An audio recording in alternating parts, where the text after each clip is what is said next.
चलिए जब आगे बढ़ते हैं बात करते हैं 315 की। 315 क्या कहता है? देखिए अगर आप 315 की बात करें, 315 के टाइटल में लिखा हुआ है identifying and assessing the risk of material misstatement through understanding the entity, it's environment and internal control. ये पूरी की पूरी टाइटल है 315 का। Identifying and assessing the risk of MM through understanding the entity, its environment and internal control। देखो 315 में सबसे पहले एक बात क्लियर कर देता हूँ। 315 में बहुत कुछ आप पढ़ते हैं इंटरनल कंट्रोल वाले चैप्टर के अंदर भी। 315 बहुत ही बड़ा स्टैंडर्ड है। 315 के अंदर कई सारी बातें हैं। हम यहाँ पे उतना ही डिस्कशन करेंगे जो चैप्टर से हम डिस्कशन कर चुके हैं उसके अलावा, ठीक है, क्योंकि मैं आपको साथ साथ बताता हूँ चलूंगा कहाँ पे चीजें और कनेक्ट होंगी, ठीक है। तो शुरू करते हैं। सबसे पहले अगर टाइटल को उठाते हैं, मैं ये स्टैंडर्ड टाइटल के थ्रू ही आपको करवाऊंगा। टाइटल कहता है identifying and assessing the risk of MM. सबसे पहले जी रिस्क की बात कर लेते हैं। जब आप रिस्क की बात कर रहे हैं, आरएमएम की बात कर लेते हैं, तो रिस्क की हम बात कर लेते हैं सबसे पहले, और रिस्क के पहचानने की बात कर लेते हैं। एक बार रिस्क को आइडेंटिफाई कर लेंगे तो फिर असेसमेंट भी करेंगे। और रिस्क का असेसमेंट करने का मतलब है रैप, ऑडिटर का RAP, risk assessment procedure of the auditor. तो पहले आइडेंटिफिकेशन होगा, फिर असेसमेंट होगा। आइडेंटिफिकेशन कैसे करेंगे और क्या करेंगे आप देखिए। कहते हैं ये रिस्क अराइज होगा दो लेवल पे। सबसे पहले एक फाइनेंशियल स्टेटमेंट लेवल और एक असर्शन लेवल, ठीक है। देखो जी फाइनेंशियल स्टेटमेंट लेवल का जो रिस्क है वो मल्टीपल असर्शंस को अफेक्ट करेगा। फॉर एग्जांपल इन्वेंट्री के फिजिकल वेरिफिकेशन में भी आपको चीजें गलत पाई जाती हैं, एग्जिस्टेंस को लेकर भी दिक्कत है, डेटर का डिस्क्लोजर एप्रोप्रिएट नहीं है, पीपीई को लेकर आपको जो लग रहा है कि जो वैल्यू दी गई है वो सही नहीं है। तो अगर आपको लगता है मल्टीपल असर्शंस अफेक्ट हो रहे हैं तो बेटा ये risk at financial statement level है। लेकिन आपको लगता है सब कुछ ठीक है, सिर्फ इन्वेंट्री के फिजिकल वेरिफिकेशन में जो इन्वेंट्री पाई गई उस पर दिक्कत थी, तो वो रिस्क है असर्शन लेवल का। If the risk is prevailing at an assertion और single assertion is affected, assertion level. अगर मल्टीपल असर्शन, पीपीई में भी दिक्कत है, कहीं डिस्क्लोजर में भी दिक्कत है, कहीं यहाँ भी दिक्कत है, आपके एग्जिस्टेंस को लेकर भी, कहीं आपके राइट ऑब्लिगेशन में भी दिक्कत है, ठीक है, तो उस केस में आप पाएंगे रिस्क जो है वो फाइनेंशियल स्टेटमेंट लेवल पे है। तो फाइनेंशियल स्टेटमेंट लेवल का जो रिस्क होता है वो ज्यादा परवेसिव होता है। It is more pervasive. What is the meaning of pervasive? व्यापक, हिंदी में कहते हैं, ज्यादा जगह प्रेजेंट होता है उसे कहते हैं परवेसिव। तो फाइनेंशियल स्टेटमेंट जो रिस्क है वो व्यापक है, वो ज्यादा जगह प्रेजेंट होता है, और असर्शन लेवल का रिस्क कंपैरेटिवली कम होता है। असर्शन पे आपने पहले भी बात की हुई है, हमने पहले भी डिस्कशन किया फाइनेंशियल स्टेटमेंट वाले के अंदर भी कि what is the meaning of assertion. तो assertions are the representation by management which are involved in the financial statement. इस पे बहुत पहले बहुत डिटेल में बात कर चुके हैं, इस पे दोबारा बात नहीं करेंगे यहाँ पे, ठीक है। असर्शंस। दूसरी बात एक और, रिस्क दो लेवल पे अराइज होगा। फाइनेंशियल स्टेटमेंट का रिस्क ज्यादा परवेसिव है, असर्शन का रिस्क कम परवेसिव है। Financial statement multiple assertions affect करेगा, assertion will prevail at a single assertion only, ठीक है। दूसरा रिस्क होता है सिग्निफिकेंट रिस्क। देखो ये सिग्निफिकेंट रिस्क का मतलब है अगर ऑडिटर के नॉर्मल ऑडिट प्रोसीजर रिस्क का पता नहीं लगा पा रहे हैं, ऑडिटर का स्पेशल कंसीडरेशन चाहिए उस रिस्क को पता लगाने के लिए, आपके नॉर्मल ऑडिट प्रोसीजर्स उसको नहीं पकड़ पाएंगे। ये बात तो आप जब इनहेरेंट लिमिटेशन पढ़ते हैं 200 के अंदर, वहां भी एक आखिरी चौथा पॉइंट आता है कि कुछ जगहों पे मिस स्टेटमेंट को पकड़ना बड़ा मुश्किल है। कुछ वैसे ही पॉइंट यहाँ पर है, ऑडिटर के नॉर्मल प्रोसीजर्स रिस्क को नहीं पकड़ पाएंगे। तो कहीं ना कहीं वो रिस्क जिसमें ऑडिटर का स्पेशल कंसीडरेशन रिक्वायर्ड है, which requires special audit consideration, which requires special audit consideration, उसे बोलते हैं सिग्निफिकेंट रिस्क। 6 केस में रिस्क सिग्निफिकेंट होगा। जब रिस्क फ्रॉड का रिस्क है, जब रिस्क आरपीटी का रिस्क है, जब रिस्क अनयूजुअल ट्रांजैक्शन को लेकर है। अनयूजुअल, मान लो सीएसआर खर्चा करते हैं आप, यूजुअल खर्चा तो नहीं, अगर वहां पे लगता है गड़बड़ी की गई है, सर किताबों में खर्चा दिखाया गया, पेमेंट कर दी गई, बाद में कैश ले लिया, कुछ ऐसी संस्थाएं हैं मार्केट में जो आपके लिए CSR का फर्जी काम करती है। आप उन्हें CSR डोनेशन देते हैं, वो अपना 5-7% कट रखते हैं, आपको कैश वापस कर देते हैं। अगर आपको लगता है वहां पर अनयूजुअल ट्रांजैक्शन का रिस्क है, CSR एक अनयूजुअल ट्रांजैक्शन, सिग्निफिकेंट रिस्क। चौथा रिस्क कॉम्प्लेक्स ट्रांजैक्शन को लेकर है। अब मनी लॉन्ड्रिंग है, लेयरिंग हो रही है, या आपने ट्रांजैक्शंस किए किसी ऐसी एंटिटी के साथ जो टैक्स हेवन में सिचुएटेड है, मॉरिशियस में कहीं पर है, तो वो सब कॉम्प्लेक्स ट्रांजैक्शन है, आसानी से हर कंपनी, हर एंटिटी, हर मैनेजमेंट नहीं कर पाएगा, तो रिस्क सिग्निफिकेंट रिस्क होगा। रिस्क फ्रॉड का रिस्क है, रिस्क आरपीटी का रिस्क है, रिस्क अनयूजुअल ट्रांजैक्शन को लेकर है, रिस्क कॉम्प्लेक्स ऑफ ट्रांजैक्शन को लेकर है। जब रिस्क में सब्जेक्टिविटी इन्वॉल्व है, जजमेंट इन्वॉल्व है, तो वहां पे रिस्क जो है वो सिग्निफिकेंट रिस्क होगा। और छठवीं बात, अगर कोई नई अकाउंटिंग डेवलपमेंट आई है, कोई नया स्टैंडर्ड आया, कोई नया रेगुलेशन आया, जहां पे आपको ऐसा लगता है कि शायद मैनेजमेंट कंप्लायंस ना कर पाए, उस केस में रिस्क को आप सिग्निफिकेंट रिस्क मानेंगे। ठीक है, 6 केस में रिस्क सिग्निफिकेंट रिस्क होगा, ध्यान रखिए। पहला, risk of fraud, RPT, complexity of transaction, unusual nature के ट्रांजैक्शंस, सिग्निफिकेंट इकोनॉमिक डेवलपमेंट और डिग्री ऑफ सब्जेक्टिविटी। 6 केस में रिस्क सिग्निफिकेंट रिस्क कहलाएगा।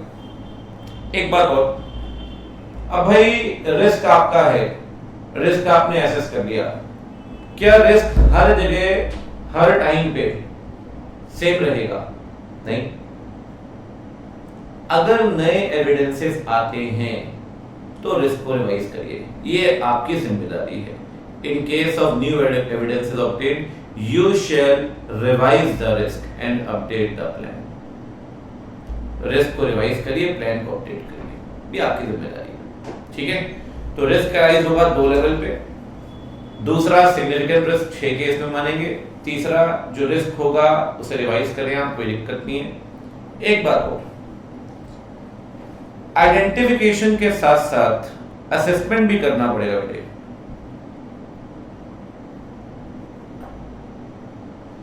रिस्क को एसेस करने की जो प्रक्रिया है उसे कहते हैं रैप, और रैप दोनों परफॉर्म करते हैं। एक मैनेजमेंट का रैप होगा, एक ऑडिटर का रैप होगा। यहां ऑडिटर के रैप की बात हो रही है।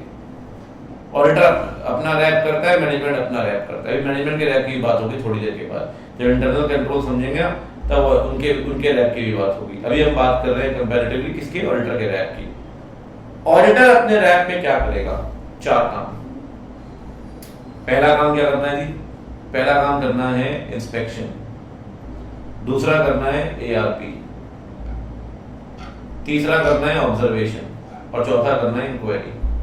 4 काम करने हैं, सब पे एक करके बात करेंगे। इंस्पेक्शन, ARP, ऑब्जर्वेशन और इंक्वायरी। पहले बात करते हैं इंक्वायरी पे, फिर बात करेंगे किसी और पे। ठीक है, इंक्वायरी की सबसे पहले बात करते हैं। सर इंक्वायरी किससे करेंगे आप? भाई आपको रिस्क को समझना है तो इंक्वायरी तो करनी पड़ेगी, लोगों से पूछताछ तो करनी पड़ेगी। लीड ऑडिटर तो किससे इंक्वायरी करेंगे? कहता है सर इंक्वायरी कई लोगों से करेंगे, जैसे कि TCWG, मार्केटिंग और सेल्स के लोगों से, वहां भी पता चलेगा क्या चल रहा है कंपनी के अंदर। Internal audit personnel, IT personnel, in house legal counsel, employees involved in accounting और you can say complex transactions, TCWG से बात करिए। इन हाउस लॉयर है, लीगल काउंसिल, उससे बात करिए। इंटरनल ऑडिट, अगर कोई डिपार्टमेंट कंपनी का है उसमें कोई बंदा बैठा है उससे बात करिए। IT पर्सोनल से बात करिए। सेल्स मार्केटिंग के लोगों से बात करिए, और वो लोग जो कॉम्प्लेक्स ट्रांजैक्शंस को करने में, प्रोसेसिंग करने में इन्वॉल्व है, उनसे बात करिए। आइडिया कर लीजिएगा क्या चल रहा है क्या नहीं। तो इंक्वायरी कई लोगों से करनी है। अगर आप यहां देखें तो पहली इंक्वायरी करनी है जी TCWG से। ठीक बात है, TCWG आपको हेल्प बताएगा, करेगा, आपको मदद मिलेगी किस एनवायरनमेंट में फाइनेंशियल्स प्रिपेयर हुए। TCWG से थोड़ा आइडिया तो लगता है सर कि कैसे लोग उनके यहाँ पे काम कर रहे हैं, कॉम्पिटेंट है नहीं, और क्या अप्रोच है, और TCWG का क्या नजरिया है, और कितना TCWG पार्टिसिपेट कर रहा है फाइनेंशियल रिपोर्टिंग प्रोसेस में। कि लेस पार्टिसिपेशन होगा तो रिस्क कंपैरेटिवली हाई होगा। इंटरनल ऑडिट पर्सनल से बात करिए, वो आपको बताएगा कि क्या इंटरनल कंट्रोल सिस्टम मजबूत है कि वीक है, रिस्क का आइडिया आपको लगेगा। एम्प्लॉइज जो कॉम्प्लेक्स ट्रांजैक्शन कर रहे हैं उससे भी आइडिया लगेगा कि कंपनी की अकाउंटिंग पॉलिसीज कैसी है, ठीक है, कंपनी किस तरीके से प्रोसेस करती है, रिकॉर्ड करती है कॉम्प्लेक्स ट्रांजैक्शंस को, जैसे मैंने एग्जांपल दिया आपको सीएसआर का। चौथी बात, इन हाउस लीगल काउंसिल्स हैं, उनसे बात करिए, वो आपको कहीं ना कहीं केसेस की जानकारी देंगे, compliance of non compliance of law, fraud वगैरह हुआ उसकी जानकारी देंगे। मार्केटिंग सेल पर्सनल से बात करिए, वो आपको स्ट्रेटजीज बताएंगे, सेल में क्या चल रहा है, कंपनी का क्या कहीं ना कहीं परफॉर्मेंस है, सेल बढ़ रही है कम हो रही है, क्या ट्रेंड है, वो उस बारे में आपको पता लगेगा। साथ में इंफॉर्मेशन सिस्टम या फिर आईटी पर्सनल से बात करिए, वो आपको बताएगा सिस्टम चेंजेस के बारे में, क्या बदलाव हुए हैं, थोड़ा उससे भी आपको आइडिया लग सकता है कि जो सिस्टम चेंजेस हैं ऑथराइज्ड है अनऑथराइज्ड। अगर अनऑथराइज्ड है तो कहीं ना कहीं कंपैरेटिवली रिस्क ज्यादा होगा, ठीक है। तो जी ये आपको करने हैं कितने काम, कितने लोगों से इंक्वायरी करनी है, टीसीडब्ल्यूजी हो गया, इंटरनल ऑडिट पर्सनल हो गया,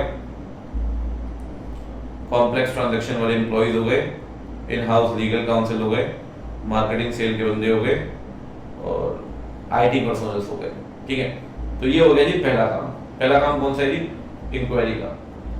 अच्छा एक बात ध्यान दीजिए, इन्होंने ना रैप के साथ एक पॉइंट डाला हुआ है, वो हालांकि आप 200 के अंदर भी पढ़ते हैं कि जब आप रैप परफॉर्म करेंगे तो कहीं ना कहीं RAP is a continuous and dynamic process, बिल्कुल ठीक बात है, जिसमें ऑडिटर का प्रोफेशनल जजमेंट लगेगा, बिल्कुल ठीक बात है।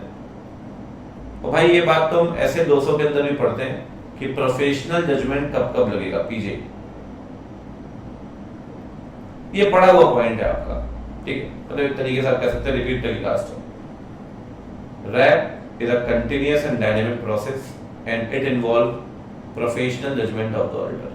कब कब लगता है देखो, आरएमएम कैसा है, कितना है, क्या है, जजमेंट तो लगेगा।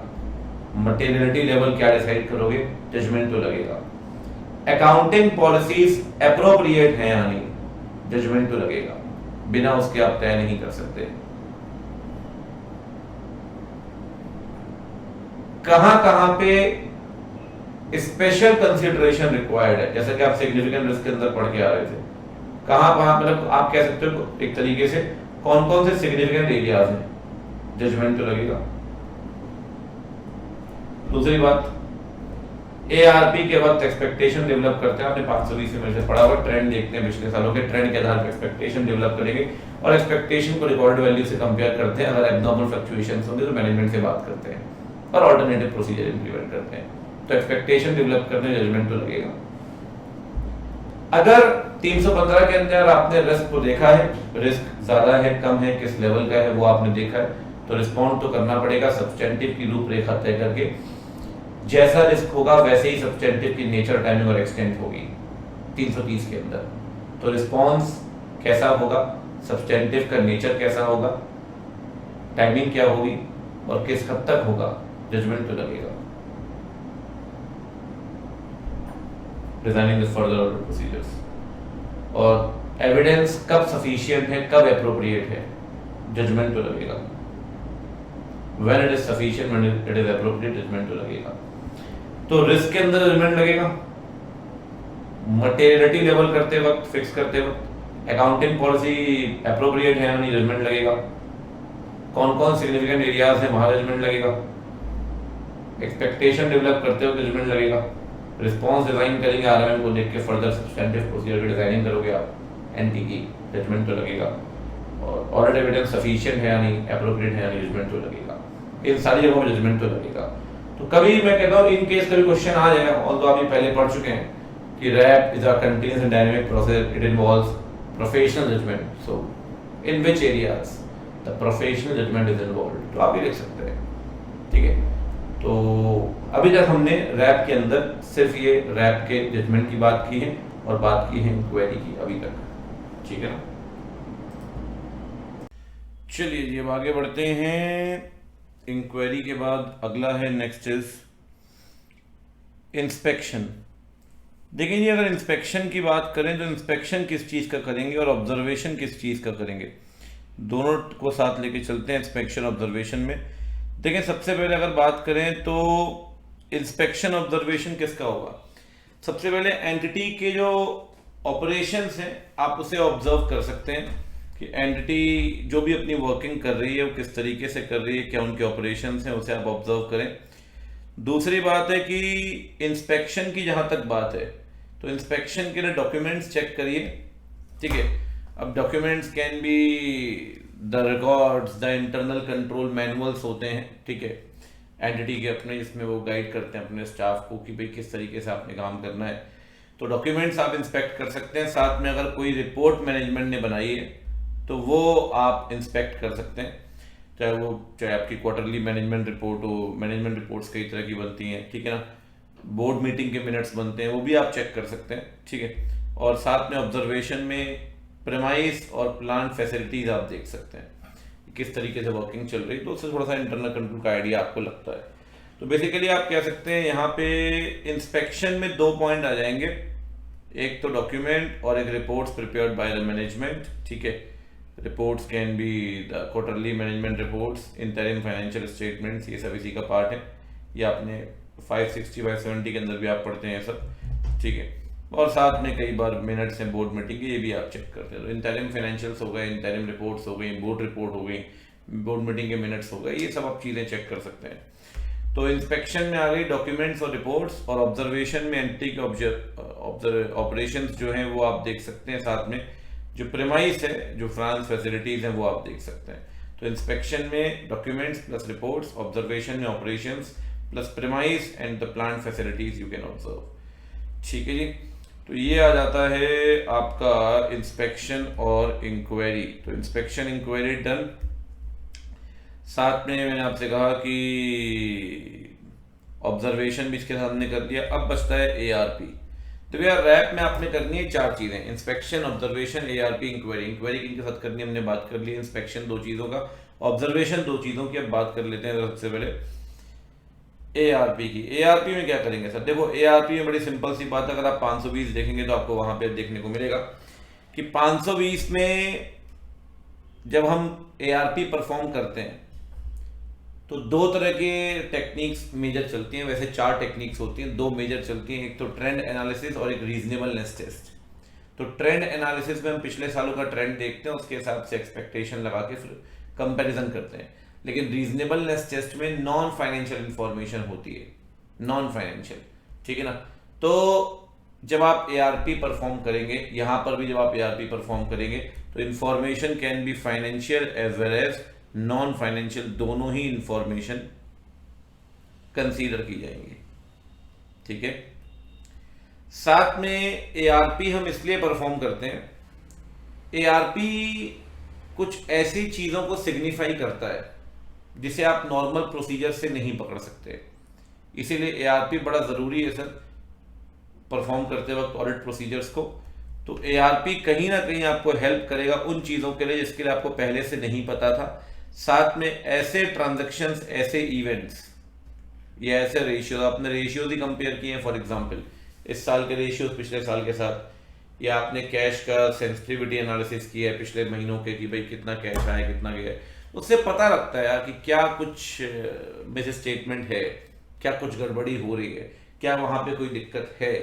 तो कहीं ना कहीं उन चीजों के बारे में जिसके बारे में ऑडिटर को वैसे पता नहीं है, एआरपी से पता लग सकता है, and he will get to know the unusual transactions और द इवेंट्स। साथ में मैंने जैसा कि आपसे पहले भी कहा है, अनएक्सपेक्टेड रिलेशनशिप्स एआरपी के माध्यम से आप पता लगा सकते हैं जो नॉर्मली आप पता नहीं लगा पाते, ठीक है ना, उसका आपको आइडिया लगेगा। दूसरी बात है कि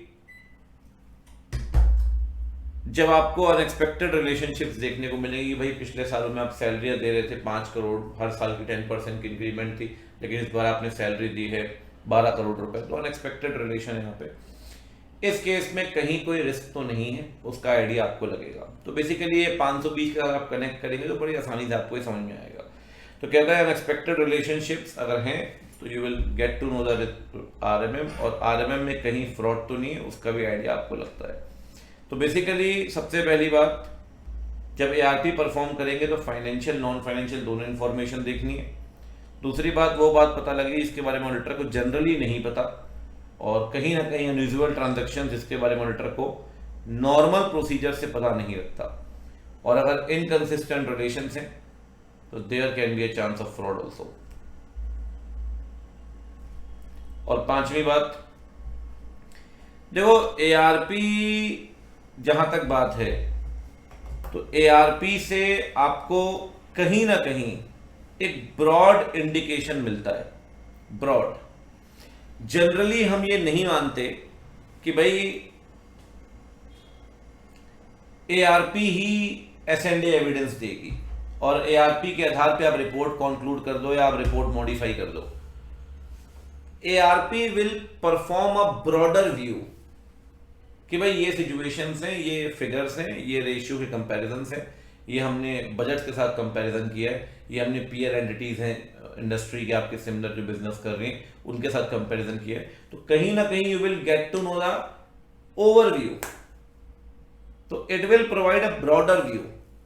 तो एआरपी ना आपके प्रोसीजर्स में से एक प्रोसीजर है, ARP is not the only procedure. So बच्चे ध्यान रखिए, एआरपी जो है वो ऑडिटर को हेल्प करेगी कि भाई आप जब ऑडिट परफॉर्म कर रहे हैं तो it will act as one of the tool, it is not the only tool.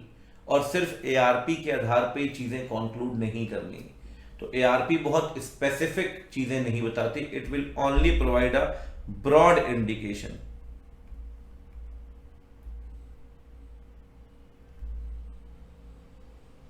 ठीक है, कि क्या एमएम है या नहीं। उस केसेस में ध्यान रखिए, अगर आप और भी इंफॉर्मेशन लेते हैं दूसरी जगहों से, जैसे आपने इंक्वायरी की, अभी हमने पढ़ा, इंस्पेक्शन किया, ऑब्जर्वेशन किया, तो together with the result of ARP वो ऑडिटर को हेल्प कर सकता है समझने में। तो एक बात, ये दोनों आखिरी के जो दोनों पॉइंट्स है उससे एक बात तो क्लियर होती है भाई कि सिर्फ एआरपी आपको एग्जैक्ट चीजें नहीं बताएगी और सिर्फ एआरपी के आधार पे आप चीजें कंक्लूड मत करना। ARP along with the other tools, the inspection, the inquiry और the observation, इनके साथ मिलकर आप चीजें कंक्लूड करेंगे तो बेहतर होगा उस केस में। ठीक है ना, चलिए। तो कुल मिला के जी आप कह सकते हैं सबसे पहली बात यहाँ पे फाइनेंशियल नॉन फाइनेंशियल इंफॉर्मेशन वो बातें पता लेंगे जिसको ऑडिटर को पता नहीं है। ठीक है ना, अनयूजुअल ट्रांजेक्शन इवेंट्स के बारे में पता चलेगा, अनएक्सपेक्टेड रिलेशनशिप्स, ठीक है ना, खासकर फ्रॉड के केस में। पांचवी बात, ये ब्रॉडर व्यू देगी, एग्जैक्ट व्यू नहीं देती। तो कभी भी एआरपी का रिजल्ट जो है वो हमेशा आपको सपोर्टिव रोल प्ले करेगा। तो you will consider the results of the other tools and techniques also like inquiry, inspection, and then you will conclude कि क्या कुछ है या नहीं। तो भाई ये तो हो गए सारे के सारी चीजें। तो रैप अगर पूछता है तो रैप में 4 चीजें हैं, इंस्पेक्शन, एआरपी, ऑब्जर्वेशन, इंक्वायरी। क्योंकि रैप इतना बड़ा है कि institute will be very very specific कि इंक्वायरी बता दो जी 5 नंबर में, एआरपी बता दो जी 4 नंबर में, या इंक्वायरी ऑब्जर्वेशन बता दो, आपकी थोड़ी इंस्पेक्शन ऑब्जर्वेशन बता दो 3 नंबर में, ऐसा कुछ पूछ सकता है, या जजमेंट्स के पॉइंट्स आपको पता ही है। तो भाई ये तो आइडेंटिफिकेशन और असेसमेंट हो गया आरएमएम का। अब आते हैं understanding the entity, the environment and the control. ठीक है जी, देखो जी एंटिटी एनवायरनमेंट में क्या समझना होगा। सबसे पहली बात, जहां तक एंटिटी एनवायरनमेंट की बात है, सबसे पहले आपको समझना पड़ेगा कि कौन सी इंडस्ट्री है, कौन से रेगुलेटरी फैक्टर्स हैं, लॉ कौन सा लग रहा है, साथ में nature of entity. Nature of entity means operations कैसे हैं, क्या काम करती हो, तो देखोगे ना आप। ओनरशिप किसके पास है, प्रमोटर के पास ज्यादा ओनरशिप है या स्कैटर्ड है, पब्लिक के पास ओनरशिप ज्यादा है। गवर्नेंस स्ट्रक्चर कैसा है, बोर्ड बनाया गया है अगर कंपनी की बात करें तो, ठीक है। तो सीईओ है, सीएफओ है, चेयरमैन है, ये सब आपको देखना पड़ेगा। कंपनी किस तरह के इन्वेस्टमेंट्स कर रही है, उससे भी आइडिया लगता है कंपनी कंजर्वेटिव है, एग्रेसिव है कि मॉडरेट है। क्योंकि कंपनी की एक वर्किंग स्टाइल होती है, वर्किंग स्टाइल के हिसाब से कई बार रिस्क का भी आइडिया लगता है आपको कि रिस्क हाई होगा या लो। अब वो बिटकॉइन, वर्चुअल क्रिप्टो करेंसी में इन्वेस्टमेंट्स करते जा रहे तो कहीं ना कहीं थोड़ा सा वो रिस्क टेकिंग अप्रोच है। किस तरीके से फाइनेंस्ड है भाई, अगर डेट से फाइनेंस्ड है तो दिक्कतें ज़्यादा है कंपैरेटिवली। अगर इक्विटी है तो इक्विटी के केस में आप कह सकते हैं चीज़ें थोड़ी सी बेटर होगी उस केस में, ठीक है। तो इंडस्ट्री है, नेचर ऑफ एंटिटी में ऑपरेशंस, ओनरशिप, गवर्नेंस स्ट्रक्चर, कैसे इन्वेस्टमेंट्स वो कर रही है, किस तरीके से फाइनेंस्ड है। साथ में अकाउंटिंग पॉलिसीज। अकाउंटिंग पॉलिसीज में 3 बातें ध्यान रखिए। अकाउंटिंग पॉलिसीज का सिलेक्शन, सेलेक्ट करने के बाद अप्लाई करना, और अप्लाई करने के बाद कंसिस्टेंटली अप्लाई करते रहना, ठीक है ना। सिलेक्शन प्रॉपर अकाउंटिंग पॉलिसीज का, उसे अप्लाई करना और कंसिस्टेंटली अप्लाई करना, ठीक है। साथ में ऑब्जेक्टिव्स क्या हैं बिजनेस के, स्ट्रेटजीज क्या हैं। मतलब स्ट्रेटेजिक मैनेजमेंट वगैरह में आप देखते होंगे कि भाई विजन है, मिशन है, कि शॉर्ट टर्म में क्या ऑब्जेक्टिव है, लॉन्ग टर्म क्या वो हासिल करना चाहते हैं। इससे पता लगता है कि आपके बिजनेस रिस्क किस तरीके के हैं। Sir what is the meaning of business risk? देखो एक बात ध्यान रखो, जो ऑडिटर अभी तक कर रहा था सिग्निफिकेंट रिस्क या risk at financial statement level या आरएमएम, ठीक है। जहां तक आरएमएम की बात है, हमने इससे पहले भी बात की हुई है, मैं फिर भी कह रहा हूं कि आरएमएम वर्ड इसका मतलब होता है आईआर एंड सीआर। कई बार करेक्ट इनकरेक्ट भी पूछता है इंस्टीट्यूट कि 315 में आरएमएम को अलग से नहीं बताया गया। देखिए आईआर सीआर को अलग से नहीं दिया गया, ये सिर्फ आरएमएम की बात करता है। They are not specifically mentioned under SA 315। IR और सीआर का इंडिविजुअल डिस्कशन नहीं, they are termed as RMM, ठीक है। तो मुद्दे भी अगर बात करें, यहां पे कहता है जी बिजनेस रिस्क का मतलब क्या है। यार देखो, एक ऑटोमोटिव कंपनी है, वो नंबर वन ऑटोमोटिव कंपनी बनना चाहती है इंडिया में, वो उसका ऑब्जेक्टिव है, वो आप देखते हैं। अगर उसकी ग्रोथ कम हो रही है, उसके प्रोडक्ट ऑब्सोलीट हो गए, उसकी टेक्नोलॉजी पुरानी हो गई, तो कहीं ना कहीं अपने ऑब्जेक्टिव पूरे नहीं कर पाएगी। अगर एक एंटिटी अपने ऑब्जेक्टिव पूरे नहीं कर पा रही है, तो आप मानेंगे there will be business risk. ये बिजनेस रिस्क है, ठीक है ना। So what is the meaning of business risk? कोई भी risk which could adversely affect an entity's ability to achieve its objective and execute the strategies. कोई भी risk जिसके चलते एंटिटी अपने ऑब्जेक्टिव पूरे नहीं कर पाएगी और स्ट्रेटजीज को एग्जीक्यूट नहीं कर पाएगी, वो कहलाएगा बिजनेस रिस्क। अब वो risk that may be due to significant conditions, events, circumstances, actions और इनएक्शंस। मतलब आग लगती है आपकी फैक्ट्री में, जो टेक्नोलॉजी आप यूज कर रहे हैं वो ऑब्सोलीट हो चुकी है, जो प्रोडक्ट आपके हो चुके हैं वो बैन कर चुके हैं सरकार उसको, तो these are significant conditions or events which could adversely affect the entity's ability to achieve the objective or the execution of the strategies. ये बिजनेस रिस्क है। जब आप एंटिटी को समझोगे ना, तो उसके ऑब्जेक्टिव को भी समझना है आपने, और साथ में आपको उसके बिजनेस रिस्क को भी समझना है, ठीक है ना। एक बात और, कंपनी किस तरीके से फाइनेंशियल परफॉर्मेंस का रिव्यू करती है। कंपनी के अपने बेंचमार्क्स होते हैं, अपने पैरामीटर्स होते हैं, बजट्स बनाती है, एप्रोप्रिएशंस होते हैं, टारगेट्स होते हैं। अगर वो हैं तो कहीं ना कहीं कंपनी उससे मिलाएगी अपनी चीज़ों को, अपने फाइनेंशियल परफॉर्मेंसेस को। कहीं पे कमी है तो उसे ठीक करेगी, तो इंडिकेटर है कि कंट्रोल स्ट्रांग है या वीक है। तो यहाँ पे industry, regulatory factors, nature of entity, accounting policies, objective, strategies, business risk और measurement of the company's financial performance.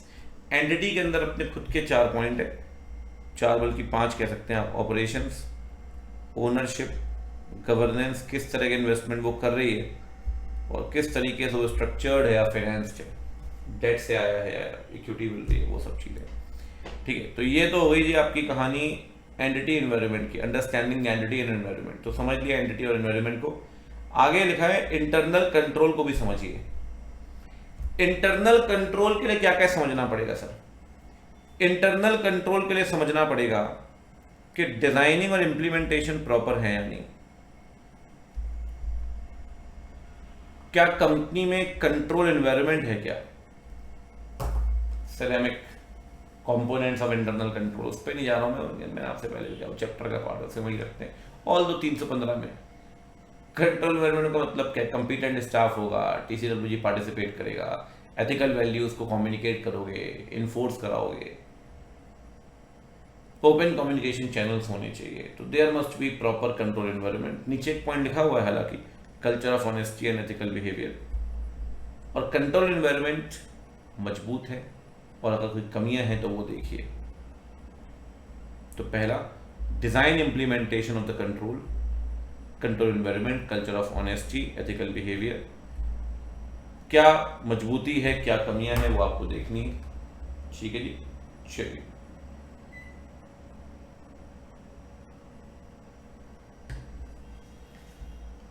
इसके बाद एंटिटी का रैप समझना पड़ेगा।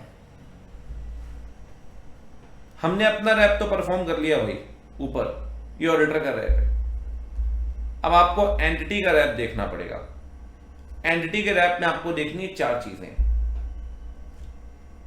क्या एंटिटी का रैप बिजनेस रिस्क को देखो, एंटिटी का रैप ऑडिटर से मतलब नहीं उसे, एंटिटी के रैप को मतलब है बिजनेस रिस्क से। ठीक है ना, मैं सिंपल कहता हूं, ये ऑडिटर है, ये उसका रैप है, ये कंपनी है और ये कंपनी का रैप है। कंपनी मतलब एंटिटी, ये एंटिटी का रैप है। ठीक है भाई। अब इस केस में जो एंटिटी का रैप है ना, इसका काम है बिजनेस रिस्क को पकड़ने का। तो ऑडिटर जब इंटरनल कंट्रोल देखता है तो एंटिटी के रैप को भी देखता है कि उसका रैप सही है या नहीं।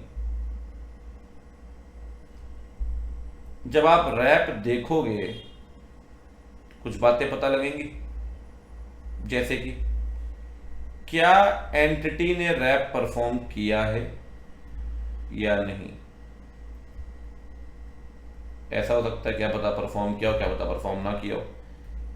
अगर एंटिटी ने रैप परफॉर्म किया है तो क्या उन्होंने बिजनेस रिस्क को आइडेंटिफाई किया है या नहीं।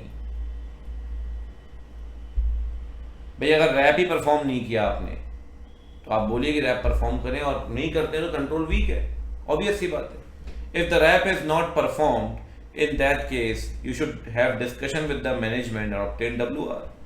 क्या आपने रैप ही परफॉर्म नहीं किया तो एक साउंड इंडिकेटर है यार कि गड़बड़ है। हाँ, अगर रैप परफॉर्म किया, चलो यहां डिस्कशन हो गया, WR ले लिया, ठीक है। अगर आपने रैप परफॉर्म किया है और बिजनेस रिस्क पाया गया तो मेजर करिए, डिस्कशन तो वहां भी होगा।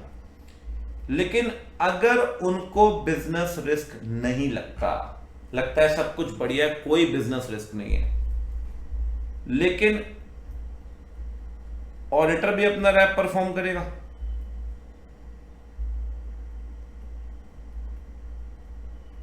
भाई एंटिटी को तो अपना BR मिला नहीं ना।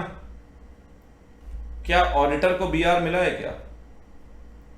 अगर एंटिटी को BR नहीं मिला, ऑडिटर को BR मिला है, तो भाई दिक्कत तो है। उस केस में बच्चे आप ये बात ध्यान रखिए, अगर एंटिटी को BR नहीं मिला और ऑडिटर को BR मिला है तो बेटे फिर तो लोचा है, मतलब ये लोचे की सिचुएशन है। क्योंकि एंटिटी बोलती है सब चंगा सी, ऑडिटर कह रहे हैं सब दंगा सी। अच्छा, ऑडिटर को भी BR ना मिले तो कोई दिक्कत ही नहीं है ना। एंटिटी को रिस्क मिला ना आपको लगता है कोई रिस्क है, तब तो नॉट एनी इशू, कोई दिक्कत ही नहीं है। लेकिन एंटिटी को BR नहीं मिला और ऑडिटर को BR मिल गया, अगर ये सिचुएशन बनती है ना बेटे, तो ध्यान रखना, आप कंसीडर करिए significant deficiency in the control. There will be significant deficiency in the control. क्योंकि अब गड़बड़ है,